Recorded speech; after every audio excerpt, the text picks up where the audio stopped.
Hey guys, appreciate you coming back and checking me out. I got a rooster here.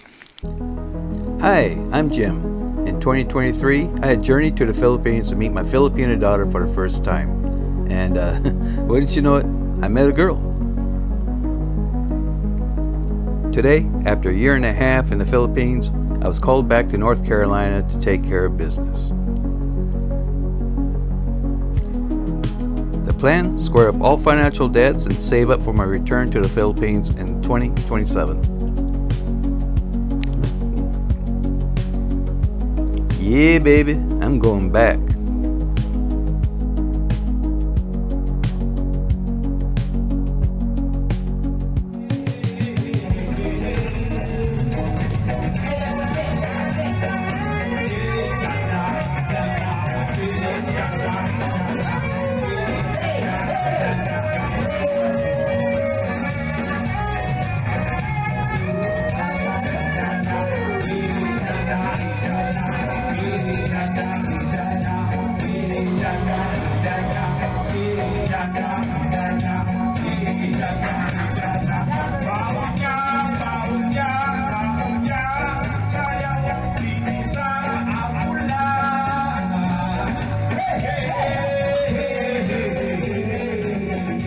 I got a rooster here.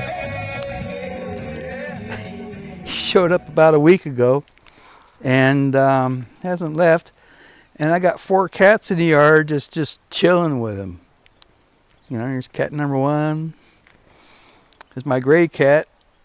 That rooster is just right there next to him. Is that crazy? I don't know. Of course, another cat here.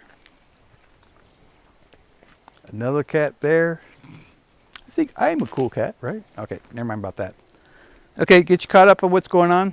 Yeah, I spent the last like a year. I think it's like a year and a half in the Philippines, and I returned.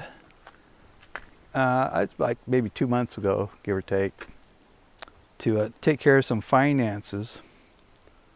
There goes the rooster. My daughter's been feeding him frozen corn, kernel corns or something like that. She named him Tyson after Tyson Foods. Anyways, yeah, I'm back here in North Carolina taking care of some business.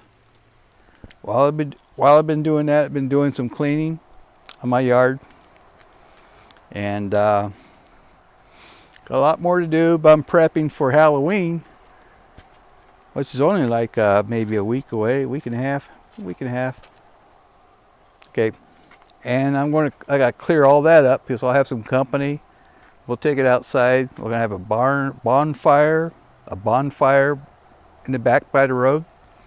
Plenty to burn. A lot of pine straw I had to clean up. Lots of broken limbs. A lot of wood to burn. So it's going to be a good time. Halloween. We drink some beer and burn some wood. Yeah. So that's really about it. It's just burning some time feeding my muse. You know, I got my muse back some time ago after a stroke and trauma, and I lost a lot of motor function in my hands. My right hand is still kind of pretty good. It's not too bad. It's got some issues. My left hand, which I'm holding the camera with, it's got a lot of issues. It's my fingers. It's not even wrapped around the camera right. The fingers are always wiggling, you know. Yeah, but it's okay. But the one thing it did do is it stopped me from playing music. I used to play some guitar, but I can't do that anymore. And I used to paint. I can't do that anymore. And so it's hard for me to create. So yeah, I've gotten into AI, especially storytelling, which I've done all my life. I've used to draw comic strips, and I made machinima, which is machine animation. In other words, using game engines to create movies and stuff like that. And there's a previous vlog I talked about it. But now, I am getting into AI as a tool to help me create. You know, there's a lot of animosity toward AI. I haven't caught any of it yet, but I'm sure I will pretty soon. I've got some videos scheduled to release up to about a month from now, and that's I'll probably get some on that. A lot of criticism for using AI as an artist, and I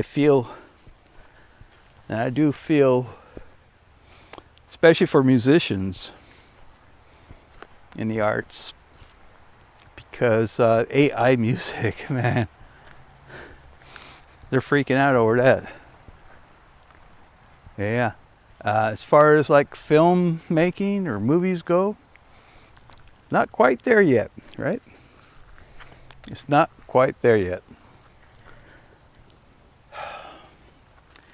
Yeah, there's still a lot of what they call slop out there, and there's you know, just some bad stuff coming out on the internet about AI in general. Well, not really bad, just expected futures and stuff of what AI will do. Yeah, what AI will do to how AI will affect the world. People are freaking out over it. There's a truck coming. Who is that? Who could that be? Hey, who's that? Who's that? Oh, it's my other neighbor over here. Okay. Here's my burn pile. I still have to clean up around it before I burn. It's a lot of pine straw, a lot of trees. That's for the burn pile.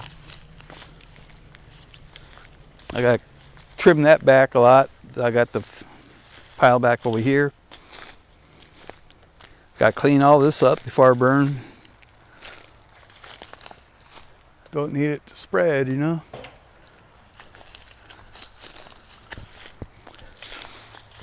Anyways, yeah, AI, you know, it is everywhere right now. You know, when I started looking at AI for storytelling, so there's I've been searching for tools to for making storyboards and for animating those storyboard images.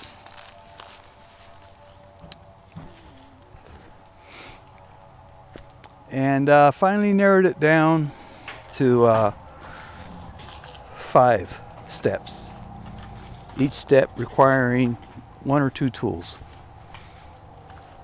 Actually, it comes down maybe about 5 tools. Yeah.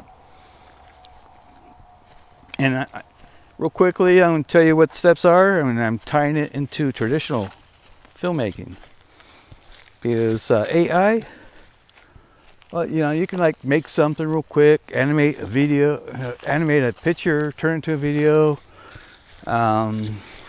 It's like maybe 10 seconds long, 5-10 seconds long, something like that. And they're showing slop. Yeah, showing slop.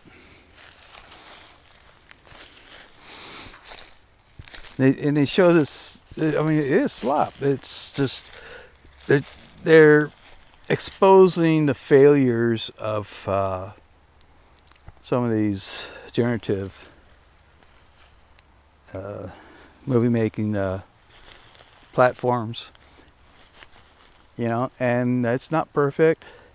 It's never been really perfect yet, until, well, maybe within the next month, you know.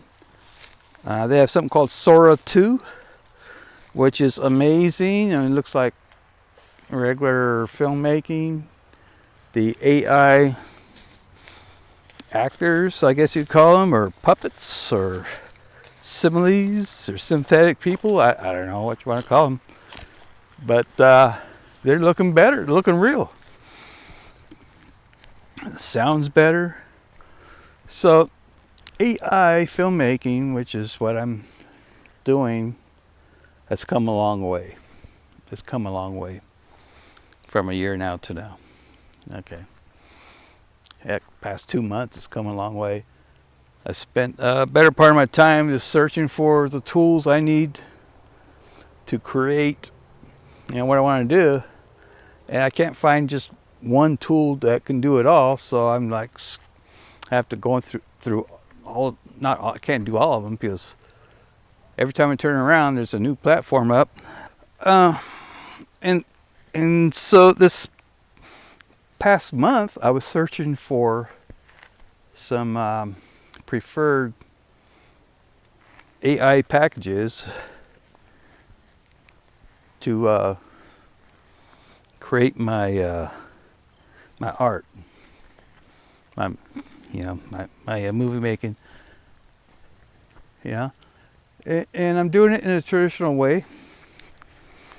And let me tell you what the 5 steps are. Yeah, and the tools that I'll be using. And I'll make a video after the movie about how I did it and everything. But let me throw you the 5 steps real quick, or the 5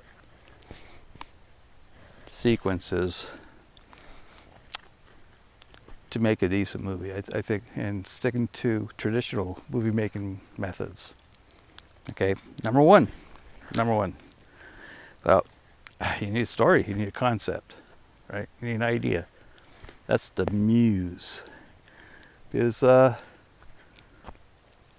my stroke and trauma, I couldn't do anything. You know what I mean? And so I lost my muse for the past few years, especially. When I was in the Philippines, the last thing on my mind was to create any art. I did paint a painting while I was there, but it was difficult, and then I came back here to North Carolina and saw my old paintings and everything I've done before.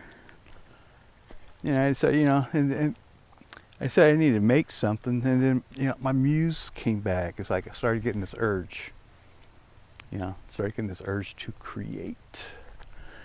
And I can't create music, I can't paint, and I decided to get into storytelling. I could barely type. I'm on a keyboard, and like every now and then I'll miss a key. I go back, delete it, go back in and hit the right letter or something like that. So it's even hard for me to type. So I'm using like kind of one-handed typing, or this hand right here. This is the one that messes me up. But so I'm having my battle with the keyboard. Oh, I keep knocking my. Okay. Put that back on. Oh. There you go. You still recording? Yes, we are. Okay. Now, I'm using my microphone, and my left hand, and my left arm actually, is always knocking off the mic, and so I have to pick it up. Anyways, got my muse, and I got a story. And so I had to go through a bunch of AI generative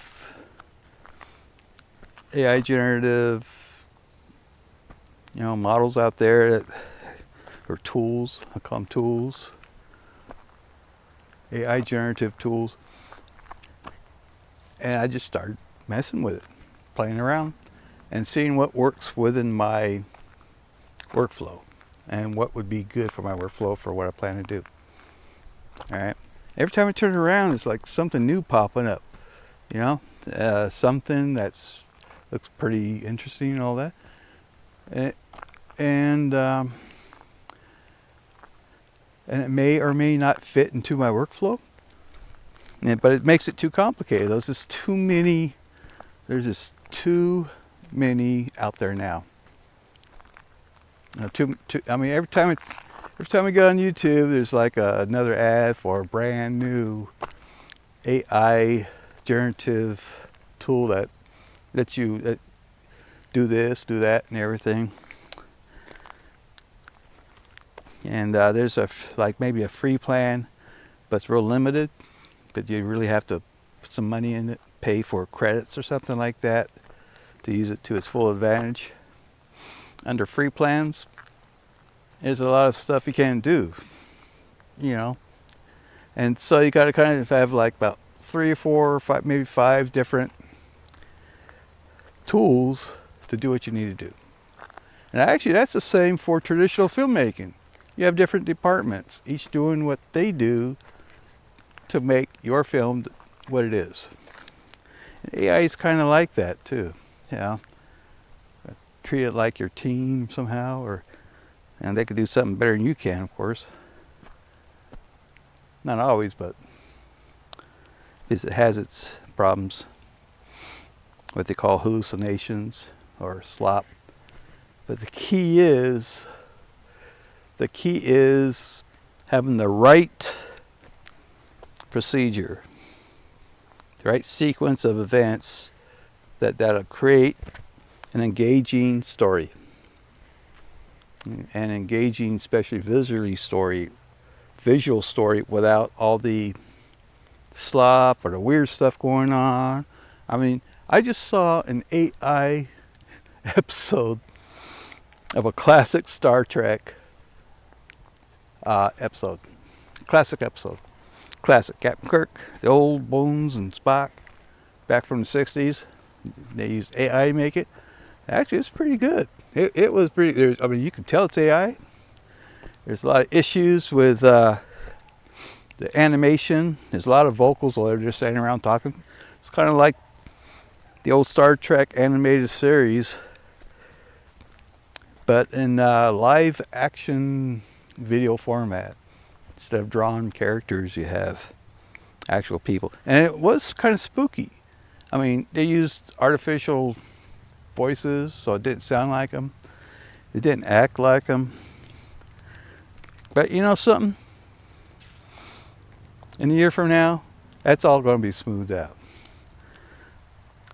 Because AI, I hear a lot, this right now is the worst it'll ever be. It'll always get better than this. So that's kind of a good thought. So a year from now, it should have some awesome tools. I did hear some news about possible bubble bursting. You know how the old .com, was it 25 years ago, something like that? Or 20 years ago? We had the .coms just popping up everywhere. And they expect the AI industry to have the same thing. Because the only people really making money on AI is the guys on top. I mean, the ones like the big guys on top. I'm not talking about all these startups and everything, all these generative AI sites and everything. They're always popping up. Some could do some of this, some could do some of that. But I've yet to find one that could do everything I need it to do. So that's why I'm going multiple tools.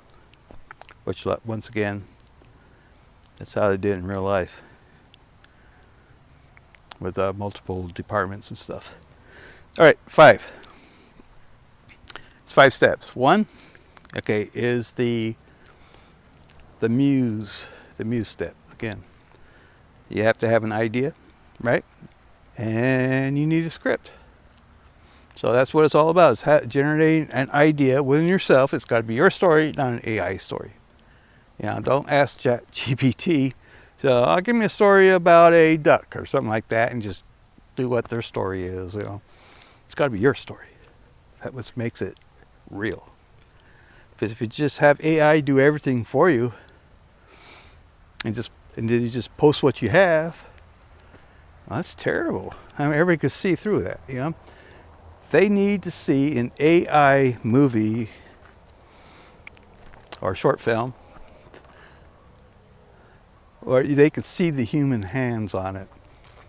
You know, between the dialogue, the choice of backgrounds, the animation, you know, and I think that's what will give it legitimacy in the long run. Yeah, but just posting an AI short clip with some random weird slop, they call it, and everything.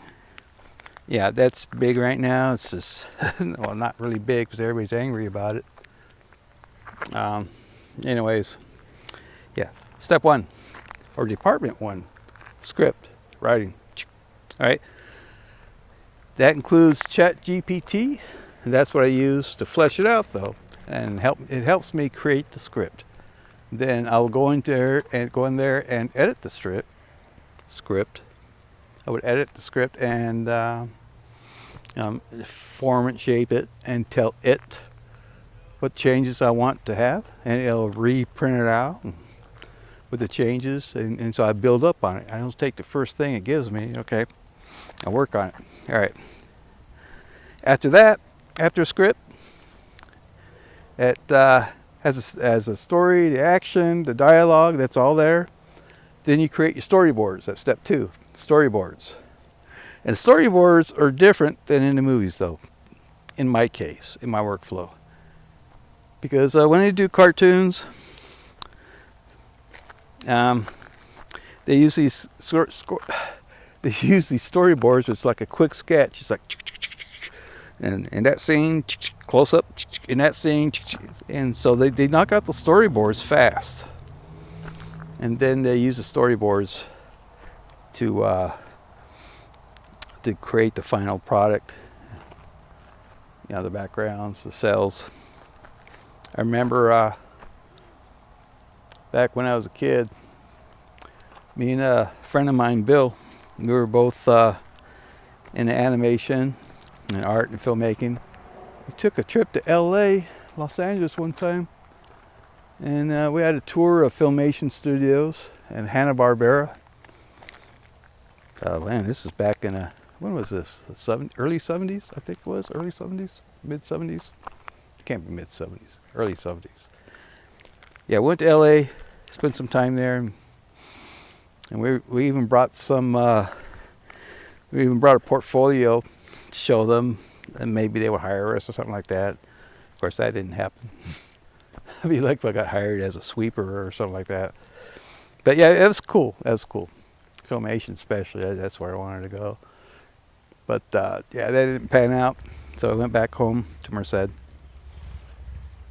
Anyways, storyboards. Yeah, now the storyboards, each storyboard, you have a description of the scene, dialogue, and the picture of that scene, or keyframe, showing what's going on, the background and everything. And it's a static image. Okay, so you do your static image storyboards. All right, and that's where the work comes in, though, buddies. That's where the work comes in. You have to be something that has value. Takes a lot of work. You can't just have something of value that's just there. That's why everybody's all upset about AI. So, I mean, a lot of the images and results are like, wow! You know, maybe a little slop in there, but it's getting better.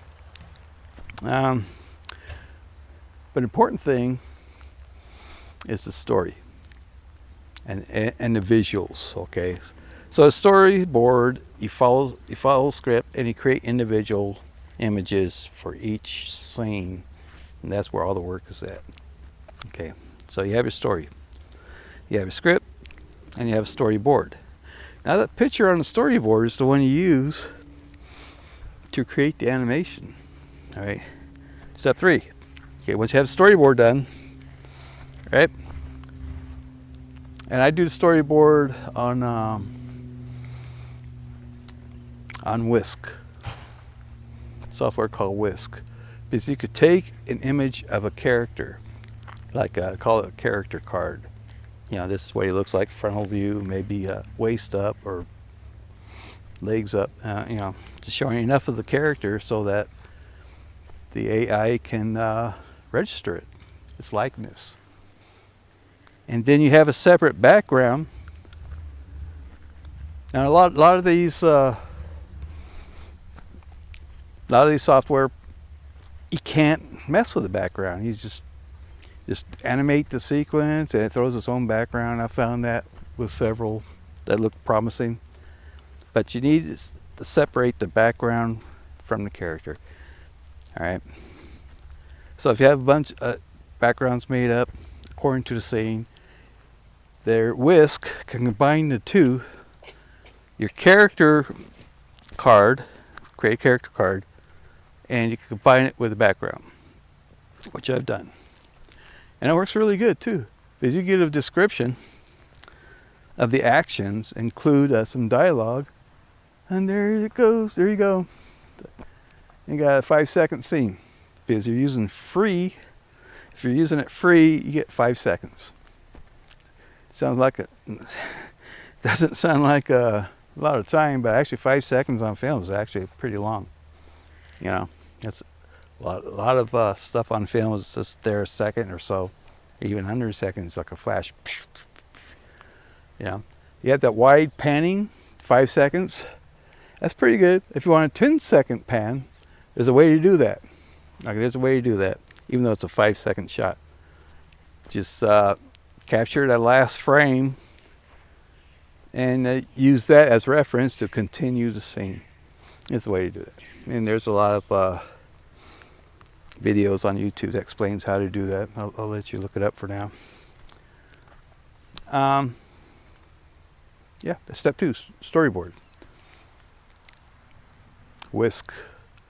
You can make the actual image of your protagonist, the guy in the story or the girl, and you have a separate background. You combine those two in Whisk.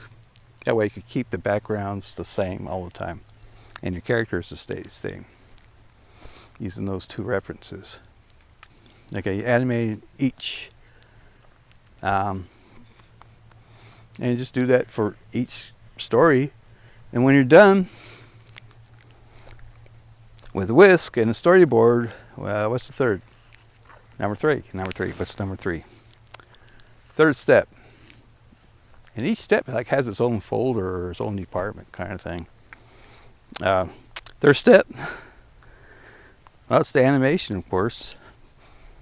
Because a storyboard, well, you have still films, you have the still images, and the third step is animating the images.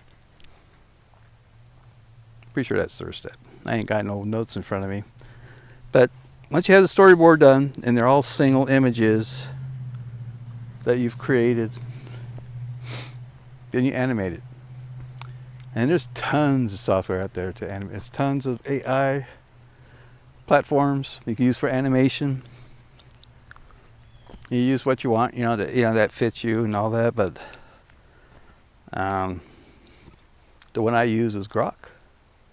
Yeah, I use Grok for my animation and dialogue sequences. It works great. I don't know. I've tried a lot of other ones, even ChatGPT or any of the other ones, but something about Grok, it can listen to the audio or the typed in text of what you want him to say, and it'll animate that according to the tone of the words that he's talking. Like if he's yelling or something like that, it'll look at the words that you put in,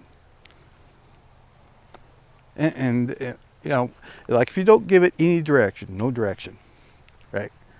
Just type in what he says.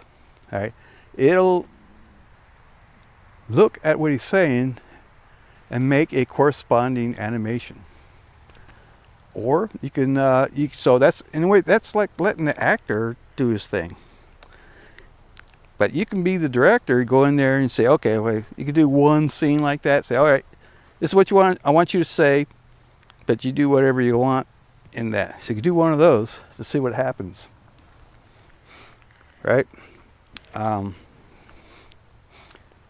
you go back in there using Grok, and you can type in something like, he looks up and points in the sky and says, what is that? And it'll do it. You have the character in there, a little 5-second clip, and he looks up and goes, what is that? And it'll do that. It's crazy. You can actually direct him to what you want. You can direct him to what you want him or her to do, or it, whatever. Yeah, so Grok's pretty cool. I've yet to see it's called image. Is it image to film generation? Yeah. And a lot of them are static. They just stand there and just bop, bop, bop, bop, they just talk. Maybe a little bit of movement, like the head kind of does this. But man, Grok, tell you, hey, he goes full. You know, you can direct him. It's awesome. So I'm using Grok for the actual filming, the actual animation, and speech. There is an issue with vocals, because I haven't found a way to actually pinpoint a particular voice for a character, because it looks at the character and it assumes what its voice would sound like. But it'll change a little bit for every clip.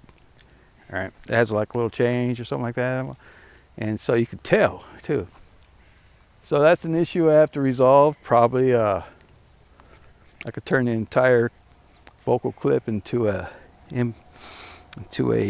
audio file, and maybe correct it in maybe an audio, like there's different audio programs out there that I can use to straighten that up.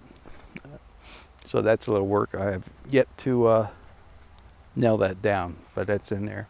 So the audio's a little right now, but we're working on it. Yeah. So the animation is with Grok. All right. Yeah, it's a product from Elon Musk. I don't know how you feel about Elon Musk, but I'll tell you what, that Grok, it works, man. It works good. So I'll be using that for the animation. So that's 3. You know, I think I lost a step. But anyways, the next step, once you got the animation, of course, is editing, right? And I use CapCut to edit my my animated film. You know, each clip I throw in there. I use CapCut to edit it, add music, sound effects, and that's the final. That's, you know, I combine all the small takes and everything, change it up, include, you know, you can slide in a close-up once in a while. But the creative work, big-time creative work, is on CapCut. It's a video editor, and it has its own AI tools as well. Now, a lot of them have limited use, though. Especially like Grok, you can only make so many animations or pictures, you know. So I kind of stretch it out, and so when you use Grok, you know, you gotta, you know, make sure, you know, that you get it on the first take, you know. Now, if you have other animations like a scenic opening or something like that, or something that takes longer, or it's just camera move, you know, you can use other tools, especially creating your characters and backgrounds.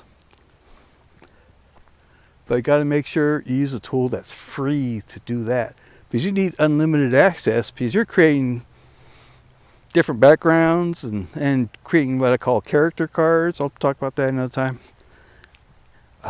Oh man, I got to take a leak. And then go around here. Don't much. Yeah. So you're making all these character backgrounds and character cards using whatever software you want to use, whatever AI. Damn.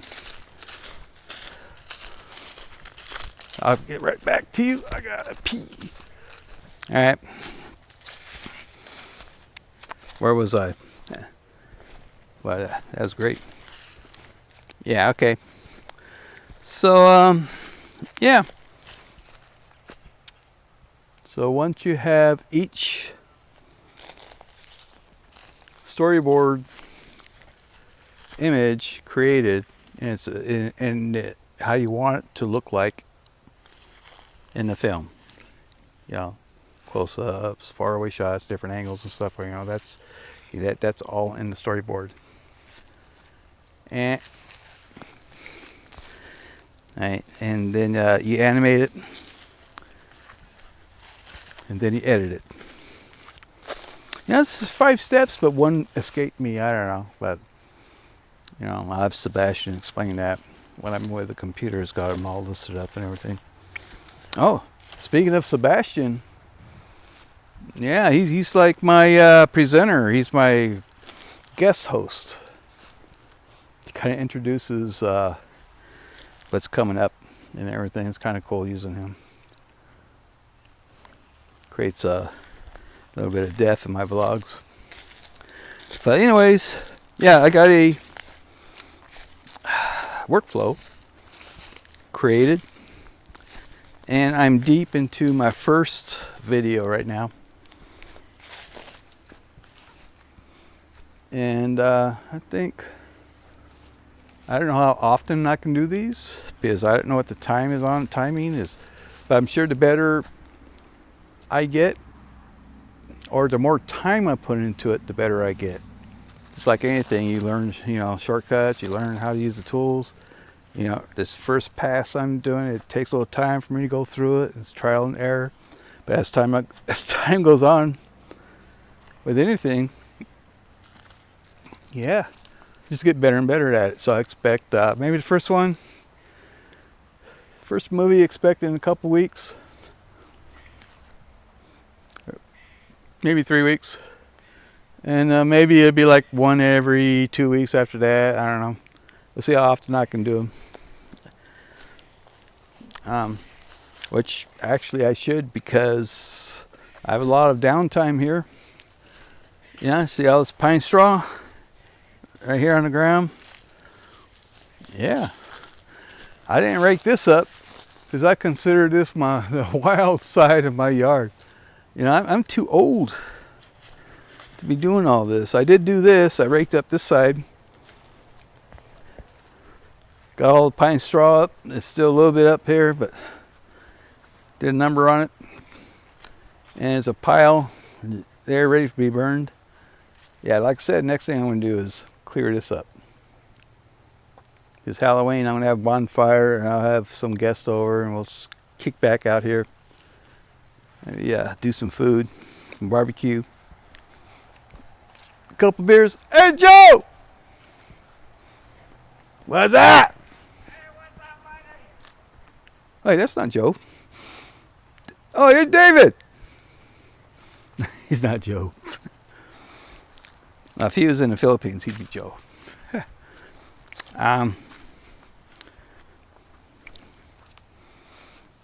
Yeah, so I've started on my first, I don't know if you want to call it full length. I don't know how long it'll be. Maybe 6 minutes, 10, somewhere around there. But I've got a pretty good shot on it. I'm under a minute right now. Just close to a minute. So I've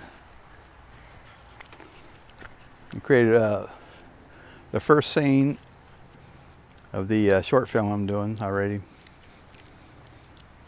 Wrapping that up, then starting on the second scene. So yeah, expect some movies that I hope have some quality behind it that you might like to watch.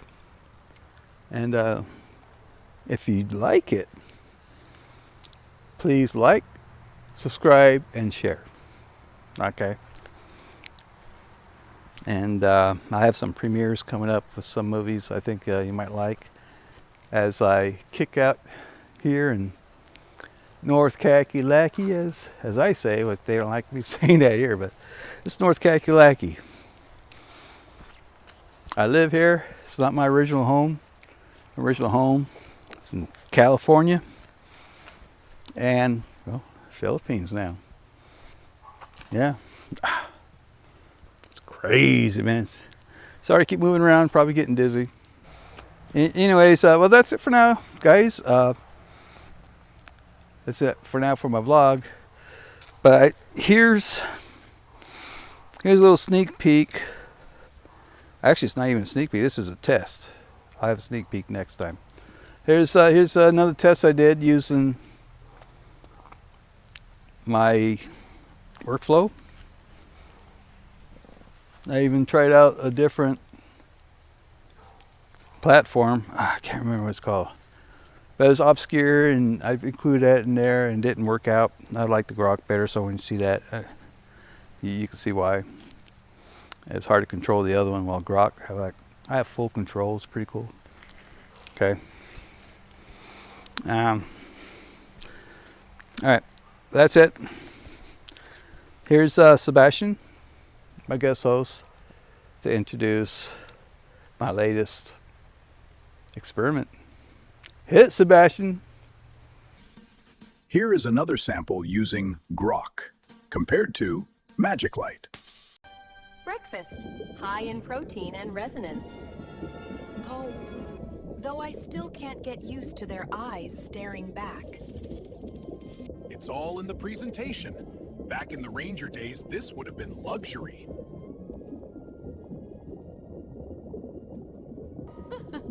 You say that like you enjoyed it. I've seen your field rations. Even the dryborn wouldn't touch them. That's why I married an innovator. You turn survival food into cuisine. Speaking of survival, the atmospheric moisture dropped 3 points overnight. If flipping them near the outer wetlands, that's unusual. And when the current shifted, the whole house moved 3 meters to the left. I swear, it was like riding a 3 wave. meters? That's basically a new address. Did you have to anchor everything afterward? Absolutely. But what do I know? This is only a test of magic light. Where are we going, Boo Boo? That's it! We're going home. Hold on, baby!